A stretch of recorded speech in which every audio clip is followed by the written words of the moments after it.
Ante todo, reciban un cordial saludo. A continuación, el licenciado Luis Díaz y mi persona, licenciada Diana Guevara, vamos a realizar una exposición acerca de la Ley de Impuestos sobre la Renta y sus consideraciones legales. Para efectos de esta exposición, vamos a tomar únicamente en cuenta las personas jurídicas que se encuentran sometidas a este régimen impositivo. El impuesto sobre la renta. Señala Ruiz en el año 2002 que es aquel que grava la renta, es decir, las ganancias obtenidas por inversiones o rentabilidad de un capital. En Venezuela, los textos legales que rigen este impuesto de forma primordial son la Ley de Impuestos sobre la Renta, publicada en Gaceta Oficial Extraordinaria número 6210 el 30 de diciembre de 2015, y el Reglamento de la Ley de Impuestos sobre la Renta, publicado en Gaceta Oficial Extraordinaria número 5662 el 24 de septiembre de 2003. La Ley de Impuestos sobre la Renta señala en su artículo 1 que los enriquecimientos anuales netos y disponibles obtenidos en dinero o en especie causarán impuestos según las normas establecidas en este decreto con rango, valor y fuerza de ley. Elementos del impuesto sobre la renta. Los elementos esenciales de cualquier impuesto son sujeto activo, sujeto pasivo, hecho imponible, base imponible y tipo de gravamen. No obstante, para efectos del impuesto sobre la renta, detallaremos los elementos de la siguiente manera. Sujeto activo. Señala el Código Orgánico Tributario, en su artículo 18, que es sujeto activo de la obligación tributaria el ente público acreedor del tributo. En este caso, la figura de sujeto activo recae directamente sobre el Estado. No obstante, las leyes permiten delegar esta función sobre un ente u organismo público, que en el caso de Venezuela es el Servicio Nacional Integrado de Administración Aduanera y Tributaria, SENIAT. Por otro lado, señala el Código Orgánico Tributario, en su artículo 19, que es sujeto pasivo el obligado al cumplimiento de las prestaciones tributarias, sea en calidad de contribuyente o de responsable. En este caso, el artículo 7 de la Ley de Impuestos sobre la Renta señala a aquellas personas que estarán sujetas a este régimen impositivo, como son las compañías anónimas y sociedades de responsabilidad limitada, las sociedades en nombre colectivo y en comandita simple y demás sociedades de personas irregulares o de hecho, los titulares de enriquecimientos provenientes de actividades de hidrocarburos y conexas, las asociaciones, fundaciones y corporaciones y los establecimientos permanentes, centros o bases fijas ubicadas en el territorio nacional. Asimismo, la Ley de Impuestos sobre la Renta también señala aquellas exenciones y exoneraciones del pago de este impuesto. El Código Orgánico Tributario, en su artículo 73, señala que una exención es la dispensa total o parcial del pago de la obligación tributaria otorgada por la ley. Así, el artículo 14 de la Ley de Impuestos sobre la Renta señala los sujetos exentos del pago de este impuesto, como son las entidades de carácter público como el Banco Central de Venezuela, el Banco Nacional de Desarrollo Económico y Social y demás institutos autónomos que señala la ley, organismos internacionales, instituciones benéficas, los donatarios por las donaciones recibidas, las instituciones de ahorro y previsión social, empresas estatales dedicadas a la explotación de hidrocarburos y actividades conexas y los enriquecimientos provenientes por bonos de la deuda pública. Por otro lado, señala el Código Orgánico Tributario en su artículo 73 que una exoneración es la dispensa total o parcial del pago de la obligación tributaria concedida por el Poder Ejecutivo en los casos autorizados por la ley. Así, el artículo 195 de la Ley de Impuestos sobre la Renta establece que el presidente de la República en Consejo de Ministros podrá exonerar total o parcialmente de este impuesto a los contribuyentes por los enriquecimientos de actividades que se consideren importantes que generan un desarrollo económico nacional, porque son generadoras de empleo o porque constituyen proyectos en diversas regiones del país. En todo caso, el Ejecutivo deberá señalar los plazos y requisitos para poder cumplir con estas exoneraciones. Por otro lado, Montagna señala en el año 2003 que el impuesto sobre la renta tiene como presupuesto de hecho para que se genere la obligación tributaria la obtención de enriquecimientos netos disponibles en dinero o en especie en virtud de actividades económicas o de bienes situados en el país o fuera de él. Así, señala el Código Orgánico Tributario en el artículo 36 que el hecho imponible es el presupuesto establecido por la ley para tipificar el tributo y cuya realización origina el nacimiento de la obligación tributaria. Por otro lado, la base imponible es el importe dinerario sobre el cual se determina la obligación tributaria, al aplicar sobre esta la correspondiente tarifa del tributo, dependiendo del tipo de persona que la percibe, sea esta natural o jurídica, y también condicionado al tipo de renta. En este sentido, señala la Ley de Impuestos sobre la Renta en su artículo 4 que la base imponible será los enriquecimientos de patrimonio que resulten después de restar de los ingresos brutos los costos y deducciones permitidas. Tipo de gravamen. El gravamen no es más que el porcentaje que debe aplicarse sobre la base imponible para el cálculo del impuesto a pagar. En el caso de la Ley de Impuestos sobre la Renta, se destacan dos tipos de gravamen, un gravamen progresivo y un gravamen proporcional. El gravamen progresivo es aquel que aumenta según una escala en función de los aumentos de la base liquidable. Es decir, el gravamen es creciente a medida que el nivel de renta es mayor. En este caso, la Ley de Impuestos sobre la Renta señala en su artículo 52 la tarifa número 2 de este impuesto, que será aplicada sobre las personas jurídicas residentes, con excepción de las fundaciones y asociaciones benéficas, ya que éstas, en el caso de no encontrarse exentas del pago de este impuesto, deberán calcular el impuesto a pagar sobre la base de la tarifa número 1 establecida en el artículo 50 de la mencionada ley. Por otro lado, con respecto al gravamen proporcional, el porcentaje aplicado es el mismo, sea cual sea el valor de la base liquidable.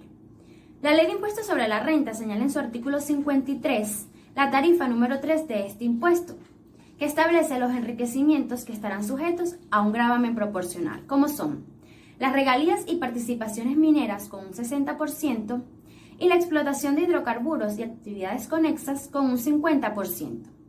Asimismo, esta ley también señala los enriquecimientos que estarán sujetos al impuesto proporcional, como son los dividendos con un 34%, actividades bancarias, financieras, seguros y reaseguros 40%, préstamos otorgados por instituciones financieras extranjeras 4,95%, seguros y reaseguros no domiciliados 10%, juegos y apuestas 34%, y loterías e hipódromos 16%. Saludos cordiales, yo soy el licenciado Luis Arturo Díaz y voy a hablar acerca de la declaración de impuestos sobre la renta.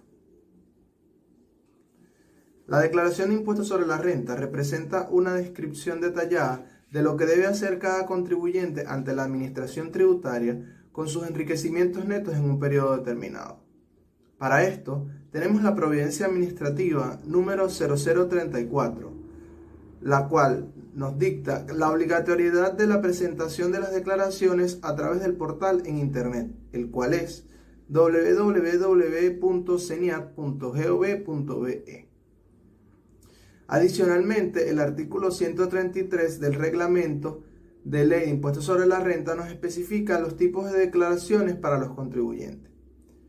La declaración definitiva de rentas, la declaración estimada de rentas según sea el caso, la declaración sustitutiva según los casos expuestos en el Código Orgánico Tributario y la declaración informativa según sea el caso.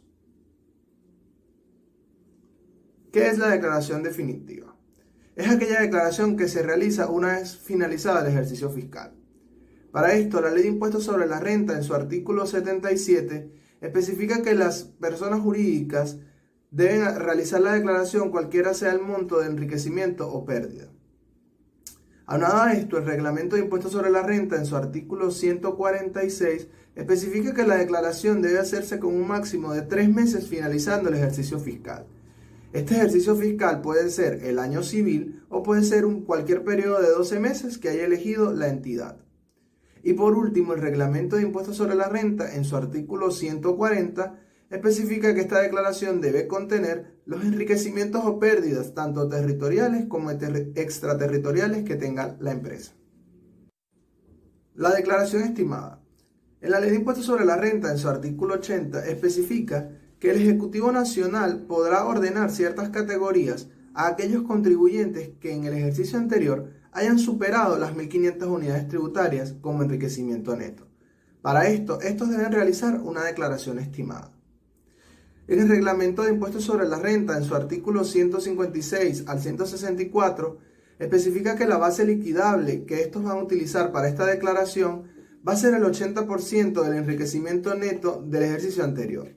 El resultado de esto solo se tomará el 75% y se considerará como impuesto a pagar en esta declaración.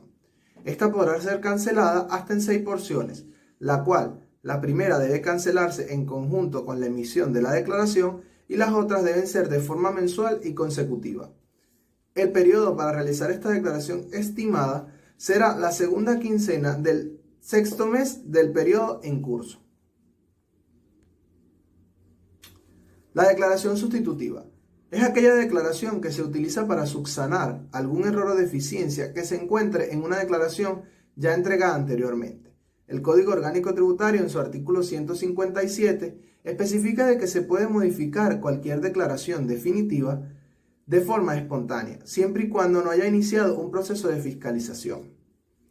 Aunque la modificación de 2 o más declaraciones definitivas o de la primera fuera del periodo de vencimiento, que es de 12 meses, acarreará sanciones según el artículo 103 del Código Orgánico Tributario. La declaración informativa es aquella que notifica al fisco una determinada situación y que no genera impuesto a pagar.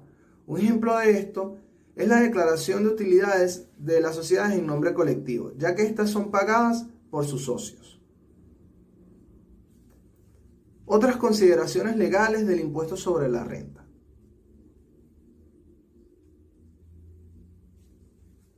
Entre las generalidades encontramos que la Providencia Administrativa número 0048 nos dicta la inscripción obligatoria en el registro de información fiscal. Es de un máximo de hasta 30 días después de haber creado la entidad. Aunado a esto, el reglamento de ley de impuestos sobre la renta, en su artículo 186, nos especifica como un máximo de 20 días para la notificación a la administración tributaria de el cambio de razón social, el cambio de residencia, el cese de actividades, el cese como agente de retención, entre otros. La Ley de Impuestos sobre la Renta, en su artículo 88, nos especifica que la contabilidad debe llevarse ajustada a los principios de contabilidad generalmente aceptados. Y por último, la Ley de Impuestos sobre la Renta, en su artículo 89, nos especifica el cumplimiento de la Providencia número 0071. Para conocer más acerca de estos deberes, deberíamos dirigirnos hacia el artículo 155 del Código Orgánico Tributario. De ajuste por inflación y reajuste regular. La Ley de Impuestos sobre la Renta, en su artículo 171, especifica de que se debe ajustar por inflación según el Índice Nacional de Precios al Consumidor, el cual lo dicta el Banco Central de Venezuela. Para esto se exceptúa las empresas denominadas contribuyentes especiales y aquellas empresas que se dediquen al ramo financiero, bancario, de seguros y de reaseguros. La Ley de Impuestos sobre la Renta, en su artículo 172, especifica de que para esto se debe realizar una inscripción en el registro de activos actualizados y esto generará un 3% de impuesto a pagar. Ese 3% será del incremento del valor del ajuste inicial por inflación del activo fijo depreciable. También se representa que en la Ley de Impuestos sobre la Renta, en su artículo 179, se especifica el registro de control fiscal de fechas de adquisición, costo de adquisición, depreciaciones acumuladas, ajustes y entre otros. Y por último, la Ley de Impuestos sobre la Renta, en su artículo 190, nos especifica que se debe llevar un registro de un libro adicional fiscal, el cual contenga todo lo referente al ajuste por inflación de los activos.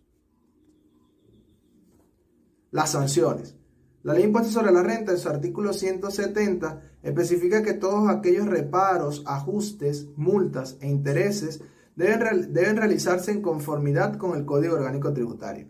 Para esto tenemos el título 3 del Código Orgánico Tributario, el cual se titula de los ilícitos tributarios y las sanciones. Providencias y decretos. Tenemos el decreto constituyente según Gaceta Oficial número 6396, el cual estipula el régimen temporal de pago de anticipos de IVA e impuestos sobre la renta para los contribuyentes especiales. Con fecha del 21 de agosto del 2018. Es importante resaltar que para el pago de estos anticipos de IVA e impuestos sobre la renta, no está permitiendo el portal a los contribuyentes formales especiales, o sea, los que se encuentran dentro del territorio no espartano. Mientras que para las empresas o contribuyentes especiales ordinarios, sí los está permitiendo realizarlo y se está realizando con normalidad. Adicionalmente tenemos la Providencia Administrativa número 0034, la cual especifica la presentación electrónica de las declaraciones de impuestos sobre la renta. Está con fecha del 17 de junio del 2013. Y por último, la Providencia Administrativa número 002, la cual estipula la declaración informativa del patrimonio a través del portal del CENIAT, con fecha del 16 de enero del 2017.